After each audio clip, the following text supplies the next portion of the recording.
आजपर्यंतच्या इतिहासामध्ये मराठ्यांनी या देशाचं, या राष्ट्राचं, या संपत्तीचं स्वातंत्र्यापूर्वी संरक्षण केलेलं आहे। हा दैदिप्यमान इतिहास आपल्याला शिवाजी महाराजांच्या इतिहासापासून जगत ज्ञात आहे। आणि हा असा जाज्वल्य इतिहास जागवण्याच्या 350-400 वर्षानंतर या मराठा समाजाच्या किंबहुना कुणबी या जातीच्या मागणीसाठी दादांचे 8वं उपोषण आहे, ते आमरण उपोषण आहे। आपल्याला सर्वांना माहिती आहे की यापूर्वी 31 मे 2025 रोजी इथून मागे सरकारने लेखी दिलेल्या आश्वासनानुसार दादांनी यापूर्वीचे 6 ते 7 उपोषणं सोडलेली आहे। याचा प्रसार आणि प्रचार आपल्या माध्यमातून बराच वेळा झाला, पाहिला आणि सगळ्यांनी तो नोंद केलेला आहे। आपल्याला इथे सांगण्यास आनंद होत आहे की ज्या ठिकाणी दादांनी ही घोषणा 4 महिन्यापूर्वी केली, याची कल्पना सरकारला, या प्रशासनाला जाणीवपूर्वक यापूर्वी 4 वेळा 10 वेळा झाली आहे। आणि आपल्या माध्यमातून बऱ्याच वेळा याची माहिती सरकारने आपल्याला सुद्धा दिलेली आहे। हे करत असताना सरकारकडे निवेदन आमरण उपोषणाचं असताना नियम 26 तारखेला आला, तो लागू केला। निवेदनाचा दिनांक हा 4 महिन्यापूर्वीचा होता।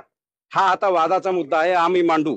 पहिली गोष्ट, दादांना जी पहिली परवानगी मिळाली ती नवीन बॉम्बे पोलीस ऍक्टच्या नवीन धोरणानुसार, नवीन रूलनुसार मिळाली। त्या ठिकाणी ही डेजिग्नेटेड प्लेस जी आहे, आझाद मैदान, आपल्याला माहिती आहे 5000 ची ही क्षमता असलेलं डेजिग्नेटेड प्लेस इथे देण्यात आलं दादांना। आणि त्या ठिकाणी त्यांचं आमरण उपोषण आपल्या सर्वांच्या माहितीसाठी, आपल्याला सगळ्यांना ती माहिती आहे, सुरू झालं। आणि त्या संदर्भातला अर्ज देखील त्यांनी तिथे केला। वेळ अशी आहे की त्या अर्जाच्या दिवशी 27 दिनांक 29 दिनांक 30 या दिवशी आपण निरंतर परवानगीचा अर्ज तिथे केलेला आहे। ज्या प्रकारे आंदोलकांनी किंवा ज्या प्रकारे आंदोलकांचे या 2 ते 3 दिवसात ज्या मानवी हक्क त्यांचे आहेत, आंदोलक काय आरोपी नाहीये। पहिली गोष्ट आपण हे लक्षात घेतलं पाहिजे। आज आपल्या प्रिझन मॅन्युअल नुसार सुद्धा सर्व आंदोलकांना येथे आपल्याला सांगण्यात येते की मानवतेच्या दृष्टिकोनातून अन्न, पाणी, लाईट, ज्या गरजेच्या गोष्टी आहे, शौचालय, पाणी पिण्यासाठी, आंघोळीसाठी गरजेच्या असतात, त्या देणं गरजेचं होतं। आंदोलन ज्या दिवशी पुकारलं त्या दिवशी सर्वांना अशी कल्पना होती की आपल्याला मुंबईला आझाद मैदानाला जायचं आहे, याची कल्पना सरकारला देखील होती। या संदर्भात देवेंद्र भारतीजी जे कमिशनर आहेत यांच्याजवळ त्या ठिकाणी बऱ्याचशा 12 तारखेला याची मीटिंग झाली। याचं संयोजन कसं करायचं, यापूर्वी 26 तारखेला जी दादांनी डेडलाईन दिली होती त्या संदर्भात देखील चर्चा झाली। नेमकी काय त्यांनी त्यामध्ये प्रस्तावना केली, सरकारला काय आवाहन केलं, याची देखील नोंद घेणं या ठिकाणी गरजेचं आहे।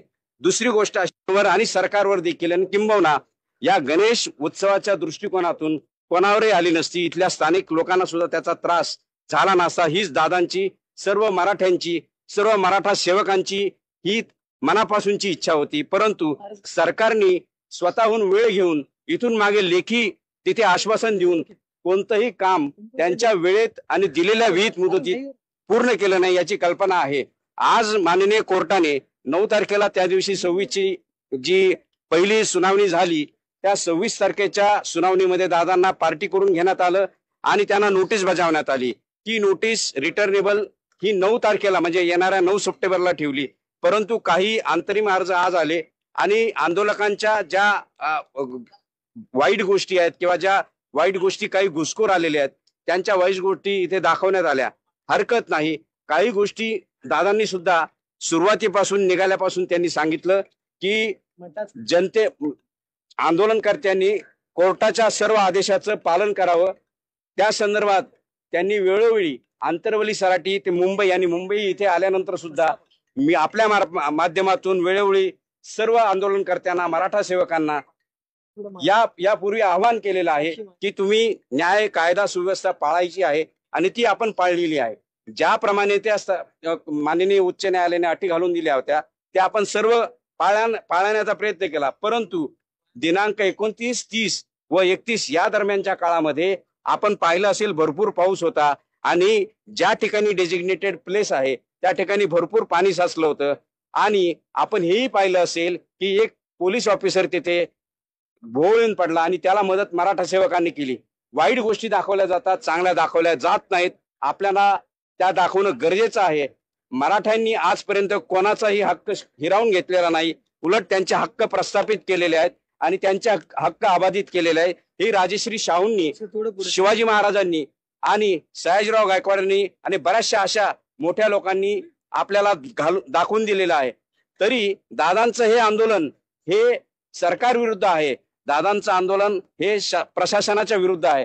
येथील लोकांना कोणताही त्रास देण्याचा त्यांचा कोणताही मानस किंवा उद्देश नाही, हे त्यांच्या आव्हानातून या वेळोवेळी दिसलेलं आहे. दुसरी गोष्ट अशी, काही समाजकंटक जे घुसलेले आहेत ते वेगवेगळ्या प्रकारचे बेकायदेशीर कृत्य करत आहेत, जेणेकरून आंदोलन भरकटण्याचा तिथे त्यांचा डाव आहे. परंतु दादांनी वेळोवेळी त्याविषयी त्यांचं क्लॅरिफिकेशन दिलेलं आहे.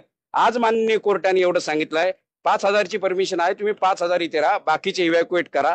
त्या संदर्भात दादा आता पुढील आदेश जनतेला देतील. त्याबद्दल काय सांगा? त्याबद्दल कोर्टाने यापूर्वी दिलेल्या आदेशाप्रमाणे आपल्याला त्या नियम पाळायचे आहेत आणि नवीन नियम पाळण्याचा देखील दादांनी जो अर्ज दिला, तुम्हाला माहिती असेल 26-27 तारखेला तो अर्ज दिला गेला आहे आणि त्याच दिवशी त्यांनी हेही सांगितलं आहे की वेळोवेळी जी दररोज मागणी करायची आहे, उपोषण आमरण आहे, त्या संदर्भात त्यांचा अर्ज असा आहे. त्या दिवशी सुद्धा एक वेगळा अर्ज दिला की उपोषण आमरण उपोषण असल्यामुळे दररोज हा अर्ज करणं शक्य नाही. आज तुम्ही 9:30 ते 5:30 या ड्युटी केल्यासारखा तुम्ही एका ठिकाणाहून दुसरीकडे जाऊ शकत नाही. ही महत्वाची गोष्ट आहे आणि ही बाब आम्ही आमच्या अर्जामध्ये दिलेली आहे, परंतु ही बाब कोर्टापुढे जाणीवपूर्वक आणली जात नाही. आम्ही उद्या आता त्या गोष्टीबद्दल आम्ही उहापोह कोर्टापुढे कडू की एका ठिकाणाहून दुसरी ठिकाणी जाणं योग्य नाही. ही डेजिग्नेटेड प्लेस आहे. दादांचं आमरण उपोषण एका जागेवरच आहे. आमरण उपोषण असल्यामुळे दादांची तब्येत तशी खालावली आहे. त्यांना सकाळी ह्या गोष्टी मी बोलण्यास गेलो, परंतु त्यांची बोलण्याची ताकद आणि मनस्थिती नाही. आपण सगळे पाहता 4था दिवस आहे.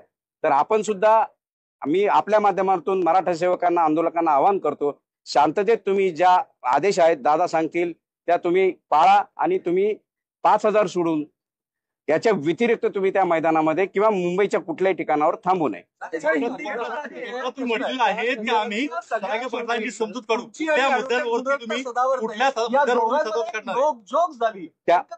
बरोबर आहे. गुणरत्न सदावर्ते जबाबदार वकील आहेत, त्यांनी जबाबदार वकिलासारखं वागावं आणि त्यांनी जे मध्ये जे मीडियाला वेगवेगळे बाईट्स देतात त्यामुळे आंदोलनकर्त्यांमध्ये कारण नसताना मनस्ताप व एक क्लेश निर्माण होतो आणि समाजामध्ये एक तेढ निर्माण होते. ती थांबवावी, त्यांना सुद्धा थांबवावं आणि मीडियानी सुद्धा त्यांना विचित्र प्रश्न विचारण्यापासून थांबवावे, ही नम्र विनंती आम्ही या ठिकाणी मराठा सेवकांनी केली. तुम्ही जरांगे पाटील यांची समजूत काढणार आहे असं कोर्टात म्हटलं, कुठल्या मुद्द्यांवर समजूत काढणार? आम्ही जरांगे पाटलांची एक मुख्य ते आंदोलनकर्ते आहेत, मराठा सेवक आहेत, ते स्वतःला मराठा सेवक म्हणून घेतात. या सर्व मराठा सेवकांनी महाराष्ट्रातून आलेल्या याची दखल प्रामाणिकपणे याची घेतली पाहिजे. त्यांचा आदेश तिथे पाळला पाहिजे. त्यांचा आदेश हा सर्वांसाठी आज शिरसावन्य आहे. आणि या उलट मी आता जाऊन सांगतो, आमच्या दोन्ही वकिलांनी, राजेश टेकाळे जे असतील, डुबे जे असतील, यांनी तिथे सांगितलं की तुम्ही सरकारला त्यांनी केलेली मागणी मान्य करायला लावा.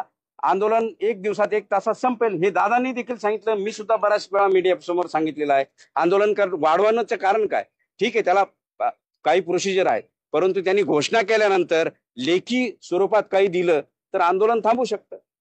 कोर्टाचं आताच महत्वाचं आहे, आंदोलनकर्त्यांची हुल्लडबाजी असेल किंवा ते काही ठिकाणी कुणी कबड्डी खेळतात वगैरे असे व्हिडिओज काहीतरी दाखवले वाटतं की रस्त्यावर आंदोलन करतात असेल, तर त्यावरून लॉ अँड ऑर्डर इश्यू तयार झालाय. आता मनोज दादा सुरुवातीपासून तुम्हाला एक सांगतो, नाही पण मग आंदोलन तुमचा प्रश्नच कळाला. बरं, असं म्हणतं कोर्टाने म्हणून असं म्हटलेलं आहे की लॉ आणि ऑर्डरचा इश्यू तयार झाला असेल तर सरकारने या सगळ्यामध्ये बघितलं पाहिजे.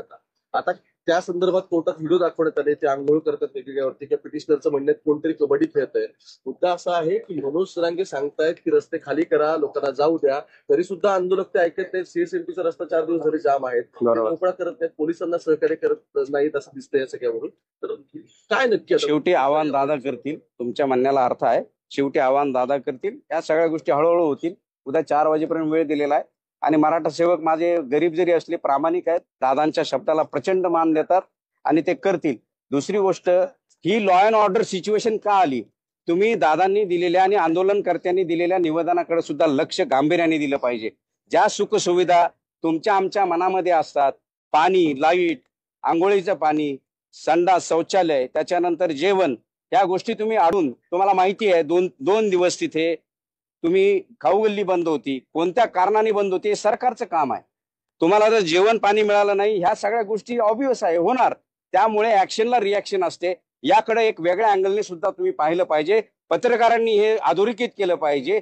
ज्यावेळेस तुम्ही या संदर्भात अर्ज करतात, तुम्ही डिझास्टर मॅनेजमेंट करणं, मी 12 तारखेला मी आवर्जून देवेंद्र भारतींना त्या मीटिंगमध्ये सांगितलं होतं की तुम्ही ही सगळी सुखसुविधा उपलब्ध करण्यासाठी, वॉर रूम तयार करण्यासाठी, ट्रॅफिकचा रकस कमी करण्यासाठी, त्याचबरोबर गणेश फेस्टिवल असल्यामुळे आतील बांधवांना बंधूंना जे या संदर्भात मुंबईत राहतात, या बहुल भागात 8 कॉर्पोरेशन एरियात राहतात, यांच्या घरी गणपती असतो, सगळ्यांच्या असतो. आणि हे आदराचं असं हे गणेश फेस्टिवल आपल्याला माहिती असतं मुंबईमध्ये आणि मुंबईच्या परिसरामध्ये.